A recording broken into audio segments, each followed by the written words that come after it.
It's Kelly Clarkson here to talk all things Wayfair, the best place to buy furniture, decor, and anything else you can think of to create a home you absolutely love. I know when I shop with Wayfair, I find options for every style, whether I'm feeling boho or farmhouse, modern, traditional, French country. I can find exactly what I need for my home and more. No matter your space, style, or budget, shop Wayfair.com to make your home way more you. Wayfair, every style, every home. Hello, book lovers. Welcome to Must Love Books.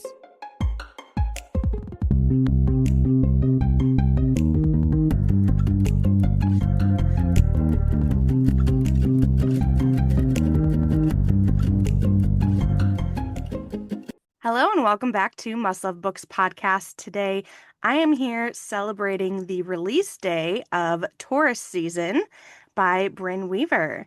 Hi, Brynne. How are you? Hi, I'm doing great. Thank you so much for having me. How are you doing? Doing excellent, and I'm really excited to have you on. Taurus Season is such a fun read. I did get an art copy of it, and I was super excited.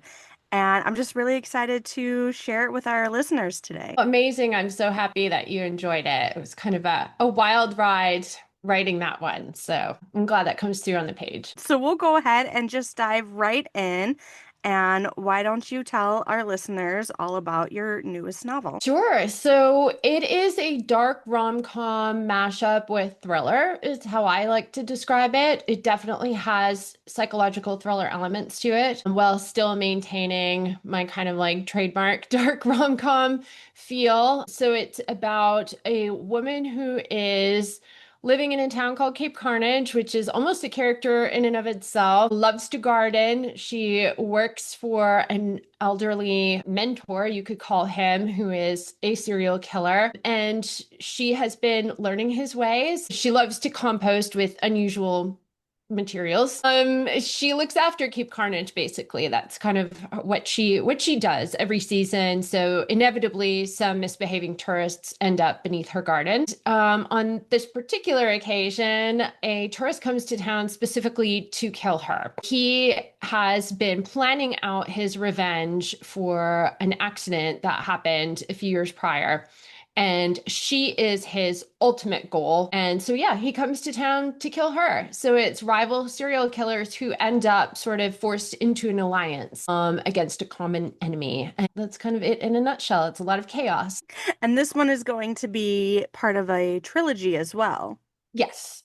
Yes. So it's the first book in the trilogy. A lot of people, I think, believed that I was doing interconnected standalones, even though that's not what we ever said that this was going to be. But I think because the Ruinous Love Trilogy was interconnected standalones, I think some people go into it with the expectation that that's what it is, but it's not. It's the same couple across all three books. Which I love. I personally am a huge sucker for a trilogy. Like, that is my favorite storytelling module, is a trilogy. So I'm personally excited. It is really fun.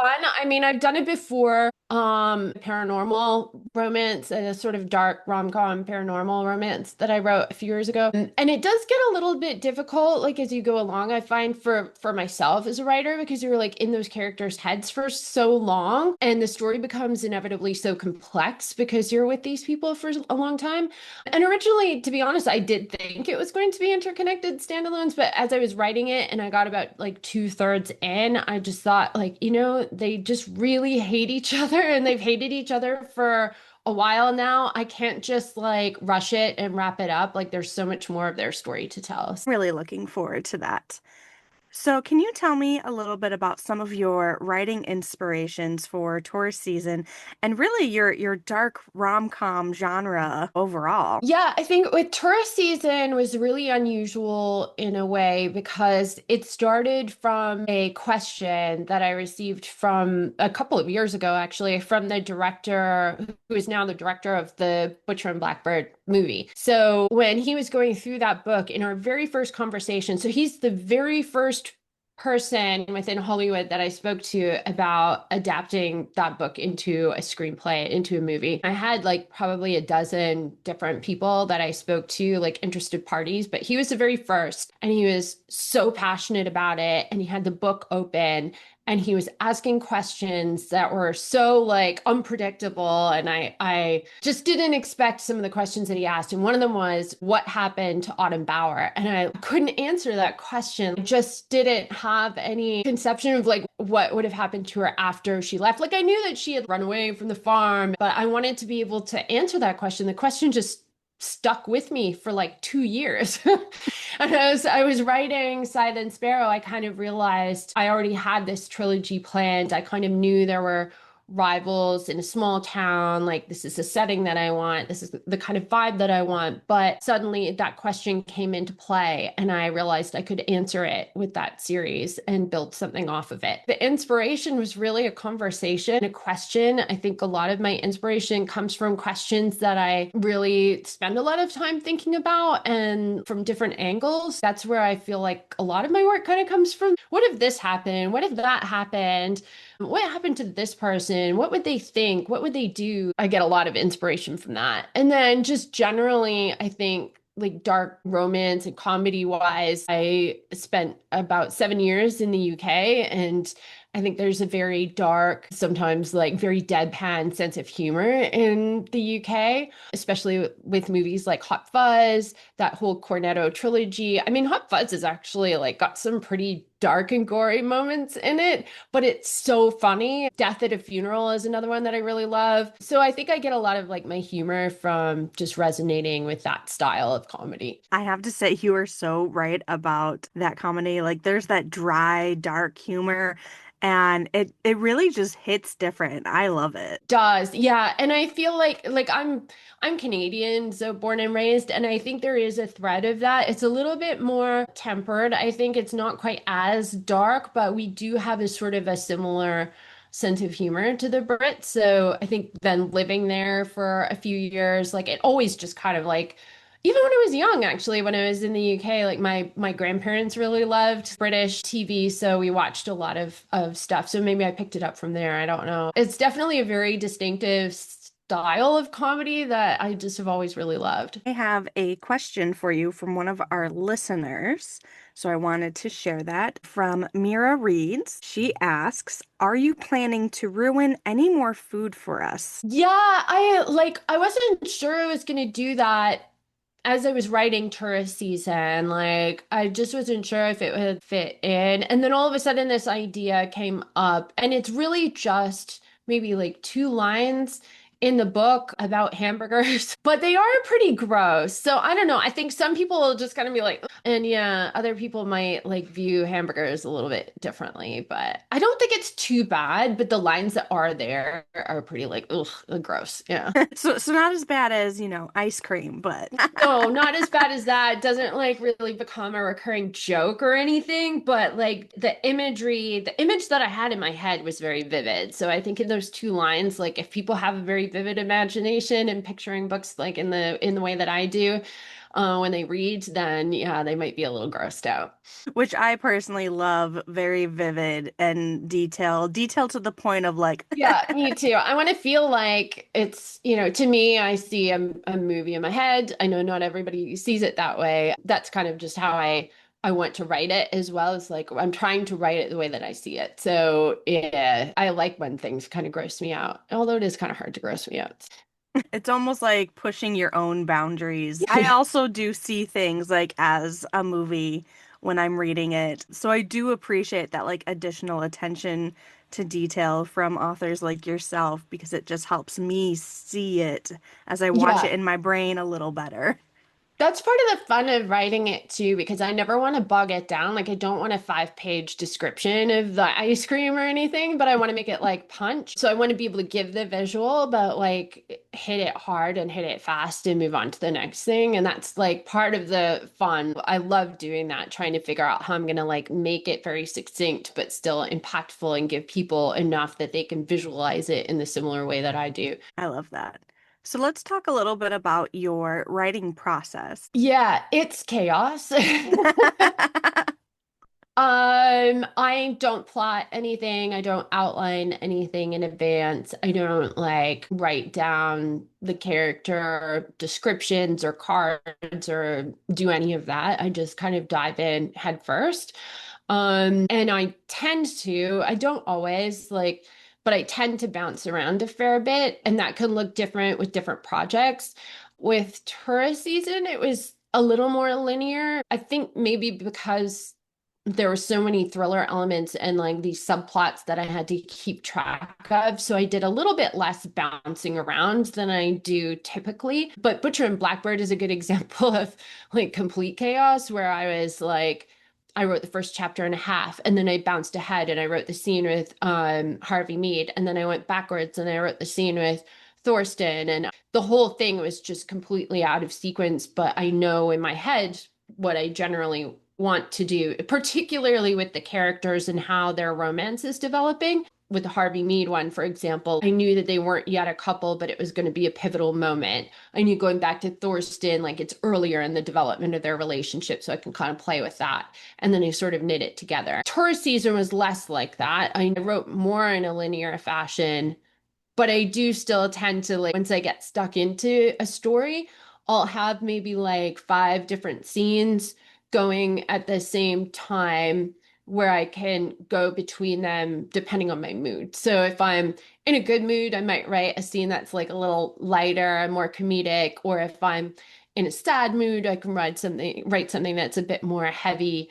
And I just find that kind of keeps me from getting stuck, and it keeps me engaged in the story, but I like generally know what I want to achieve in a big picture. So yeah, it's very chaotic. Probably quite atypical. I've really only met like maybe one other writer that writes in an extremely similar fashion to me, and he does spy thrillers.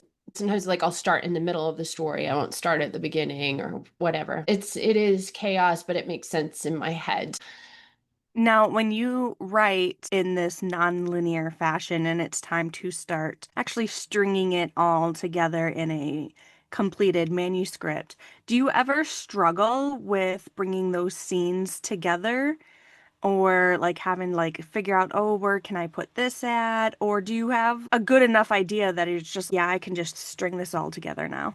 Yeah, I usually have a pretty good idea of generally where in the narrative that they're going to go. Like, oh, I know this is going to be towards the latter half, or I know this scene is going to be at the end. Or sometimes I specifically, with Silent Sparrow, for example, I jumped ahead and wrote the epilogues because I knew, hey, they're going at the end. I know what I want to have there, so they're automatically just going to go at the end. But generally, no, I don't have much trouble with it because I already kind of have a sense going into that bounce that I know where the couple is at or what's happening.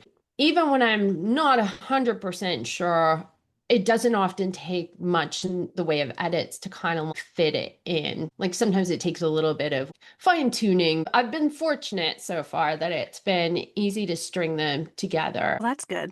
Because that would be really hard if it was if it was like total chaos and I'm trying to knit it together. But when I'm bouncing ahead because I know it's a scene that I want to write that's like important. I think the harder thing, I guess, is when I know that there are interconnecting bits and it's really just like mechanical shit that I have to get through.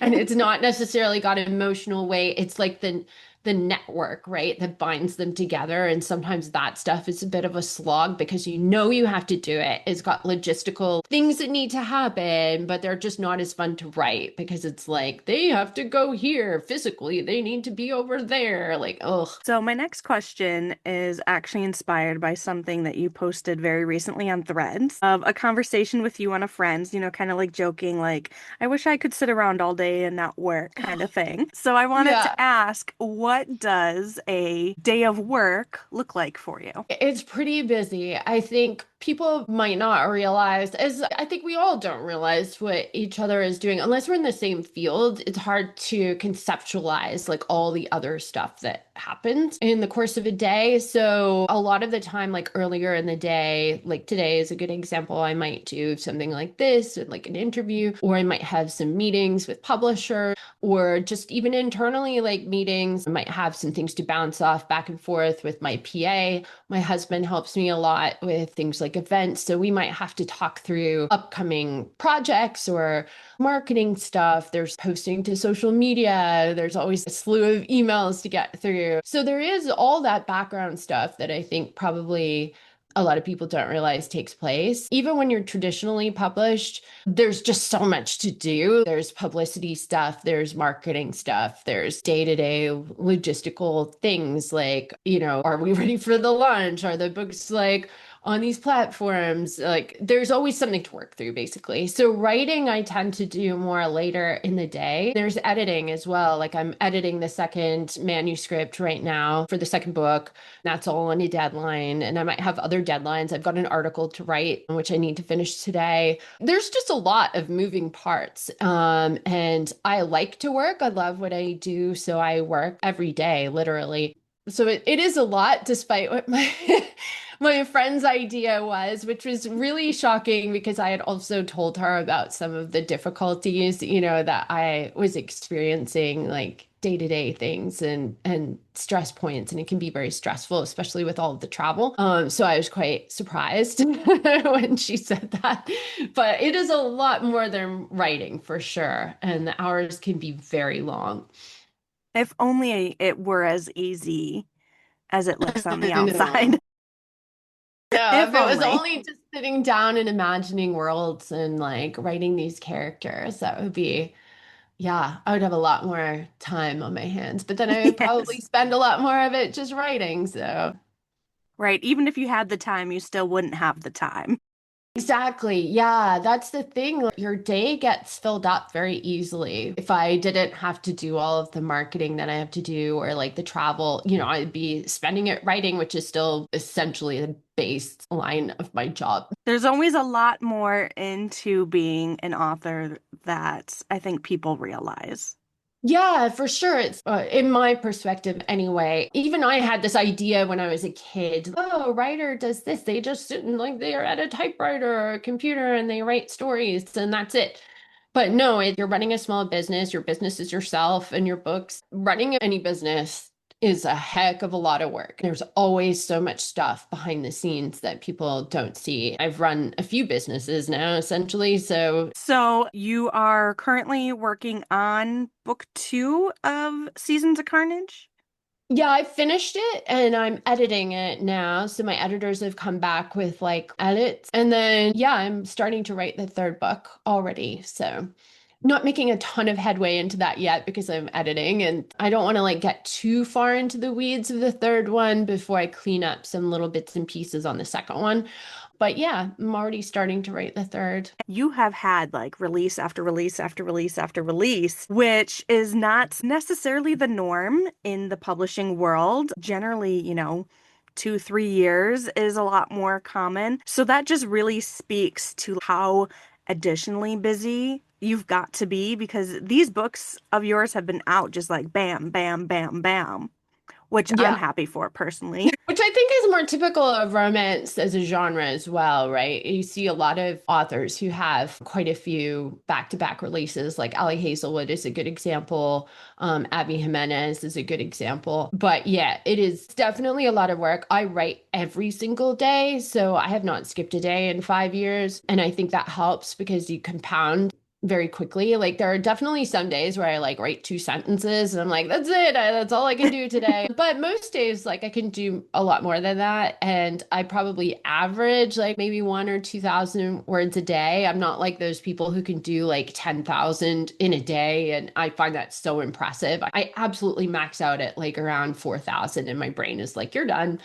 But like when you think about like doing that every single day, you can finish a manuscript pretty quickly. If your target is like 80 to 100,000 words, like you can actually plow through that pretty fast. So, yeah. And it's something that, me as a reader, I just personally appreciate. Shortening the time in between new releases. Yeah, definitely. And I think my publisher gets things out really quickly. We turn around edits very fast. I think partly by the nature of how I work because I'm always kind of going back and editing. So by the time that I'm done my first draft and I hand it to them, it's usually pretty clean. We don't do a lot in terms of traditional like developmental edits, I wouldn't say, like because not major things don't tend to change. So I think that speeds the process a lot as well. Like they're very fast at editing, turning around their edits. And likewise, like I love to edit, so I'll happily just like smash it out. And then they're also very fast at like getting the books like together for print and getting it out. which is great. It really Yeah. is. Yeah. I would like to shift just a little bit to just mention and discuss for a moment a previous release of yours, your spicy short stories, Love and Other Killers. I literally just bought it yesterday, so I haven't started it yet, but I downloaded on my Kindle yesterday and I'm super excited for it. So I just wanted to touch on that a little bit for any listeners who have picked up that one. Yeah, that was a super fun project. I had a really, really fun time writing it. Just, I guess, as a bit of background for it without spoiling anything, it takes place at the same time and kind of continues on from the first epilogue. There are two epilogues in Silent Sparrow, and it continues on from that first one. And I guess the second one, actually, too. Yeah, the second one, too. So it gives you a little bit more perspective on the family edition of the annual August Showdown, where everybody hunts a serial killer together. It gives you a little bit more insight into that second epilogue of Silent Sparrow. I don't want to spoil it for anybody. And yeah, it was so much fun. I don't write short stories very often, so it's a totally different feeling as a writer for me anyway. You're trying to condense everything into literally like 10,000 words when I'm used to writing stories that are like 100,000 words. I have boxes that I want to take in my head. Like, I want to have a spicy scene. I want to have like a murder scene. I want to have these emotions coming through. And it's really, really fun to try and just package that all up into something so small and punchy. Yeah, it was a blast. I actually wrote the majority of it when I was on holiday. So, holiday, but see, I was like working on holiday and it was so much fun because I was with Santana Knox and like we had a joint like family holiday. So, our families were there as well in Jamaica.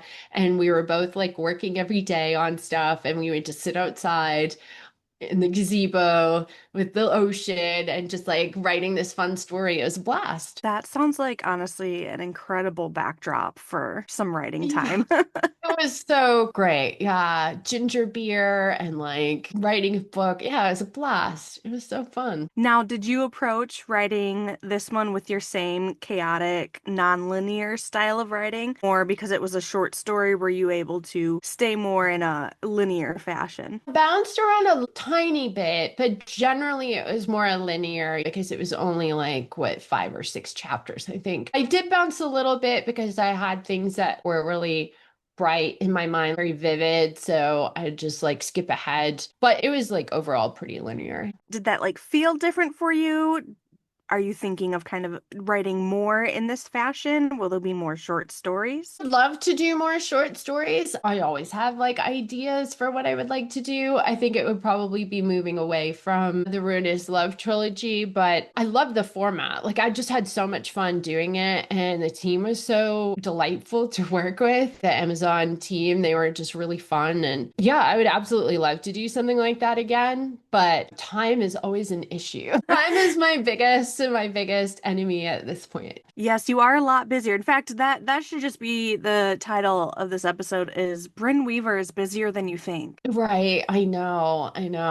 But I really love what I do, though. I have to say, it is a lot, but I love doing it and I really enjoy it. So, shifting to Ruinous Love Trilogy for just a moment, what was it like getting the movie news for Butcher and Blackbird? I love that question. I personally have a I have difficulty celebrating things. Like I'm always a very future focused person. So I'm always like, what is the next goal? What's the next thing I want to achieve? Like it's very hard for me to stop and be like, oh wow, I'm actually proud of myself. I have trouble thinking that way. And there are maybe 3 occasions with the whole Ruinous Love trilogy where I've really felt it on the inside. And one was getting my agent, Kim. And that was a huge moment for me. I knew that I would have someone in my corner in the profession that could work with me and fight with me. And I just knew immediately that she was the vibe and she's incredible. She's just amazing. And so I remember putting my phone down and walking outside where my husband was sitting on the porch of our property that we had at the time. And I just burst into tears. And I don't often do that. I was like, I can't believe it. I got an agent. And she's like, we had been talking about her the like day previous that I was going to meet her because it all happened so fast. That was a huge moment for me. And the movie news was another one that was like a really big moment for me where I really felt like, wow, that's a goal that I wanted. And I've actually achieved that goal. And I was driving home because I had a different full-time job at the time. And that's when I got the news that the contract was signed. And again, it was a little teary-eyed. And I remember pulling into the garage and just spending a moment and just being like, oh my God, I can't believe we've had all these conversations and it's been going on for literally months. And we had an auction and we're finally here. And finally that's achieved. That was a big one for me, I think. What do we do next? Now we got to make the movie. I just want to say huge congratulations on the movie news. That is incredible. Brynne, I want to congratulate you on the release of Taurus season, and thank you so much for joining me and my listeners on Must Love Books podcast today. It has been such a treat to have you on the show, and thank you. Thank you everyone for listening. This has been Must Love Books. You can find us on Instagram, Facebook, and Patreon under @MustLoveBooksPodcast. Thank you and happy reading.